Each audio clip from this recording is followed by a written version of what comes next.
कभी ऐसा हुआ है कि सब कुछ आपके खिलाफ लग रहा हो, लोग उम्मीद लगाए बैठे हों, हालात बदल रहे हों और आपका मन बस एक ही सवाल पूछ रहा हो, मैं क्या करूं? कुरुक्षेत्र भी उस समय ठीक ऐसा ही था। बाहर सेना की आवाजें थीं, शंखों की गूंज थी, लेकिन असली हलचल अंदर चल रही थी। और अध्याय 1 के पहले 13 श्लोक यही लड़ाई दिखाते हैं, जहां युद्ध तलवारों का नहीं, मन की स्थिति का होता है। और कहानी शुरू होती है धृतराष्ट्र के एक छोटे से सवाल से, कुरुक्षेत्र में क्या हो रहा है? लेकिन यह सवाल सिर्फ स्थिति जानने के लिए नहीं था।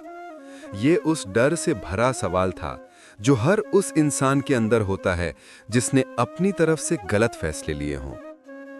और इसी डर का जवाब देने के लिए संजय बोलना शुरू करते हैं।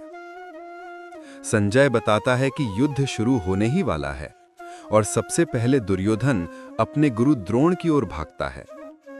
यहां कथा सहजता से अगले श्लोक में बहती है। दुर्योधन पांडवों की सेना की ताकत गिनाने लगता है।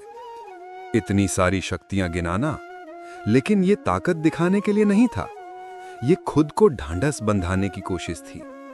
सीख, जब मन असुरक्षित होता है वो ताकत की बात करता है, लेकिन भीतर कमजोर होता है। संजय पांडवों सेना के महान योद्धाओं का वर्णन करता है। यह सिर्फ नाम नहीं है, यह वो स्थिरता है जो दुर्योधन के अंदर मौजूद घबराहट के बिल्कुल विपरीत है। यहां कहानी बारीकी से आगे बढ़ती है। पांडवों की सेना कम है, पर हर योद्धा उद्देश्य और अनुशासन से भरा है। सीख, कम संख्या कोई कमजोरी नहीं, अगर दिशा सही हो। इसके बाद दुर्योधन अपनी विशाल सेना की बात करता है, लेकिन अगले ही श्लोक में वो स्वीकार करता है कि हमारी सेना बड़ी है, लेकिन संगठित नहीं है। पांडवों में अनुशासन था, कौरवों में अव्यवस्था थी, और यही आने वाली घटनाओं का संकेत बन जाता है। कहानी अब धीरे से गति पकड़ती है। दुर्योधन को संभालने के लिए भीष्म पितामह आगे बढ़ते हैं और तेज आवाज में शंख बजाते हैं। ये सिर्फ एक ध्वनि नहीं थी, ये एक संदेश था। कर्तव्य के समय मन की उलझनें पीछे रख दो। और जैसे ही भीष्म का शंख गूंजता है, संजय बताता है कि उनके बाद पूरा कौरव पक्ष शंख बजाने लगता है। यहाँ श्लोक स्वाभाविक रूप से इस माहौल को बनाते हैं। स्थिरता, बेचैनी, ताकत, डर, सब कुछ एक ही मैदान में टकरा रहा है। ये गूंज सिर्फ हवा में नहीं, हर योद्धा के मन में एक चेतावनी की तरह फैल रही थी। सीख, जीवन में भी ऐसा होता है। बाहर का शोर बढ़ने लगता है जब भीतर की लड़ाई शुरू होने वाली होती है। इन 13 श्लोकों में हमें युद्ध की तैयारी नहीं, मन की सच्चाई दिखाई देती है। धृतराष्ट्र का डर, दुर्योधन की बेचैनी, पांडवों का अनुशासन, कौरवों की अव्यवस्था और भीष्म का कर्तव्य, ये सब मिलकर हमें एक ही बात समझाते हैं।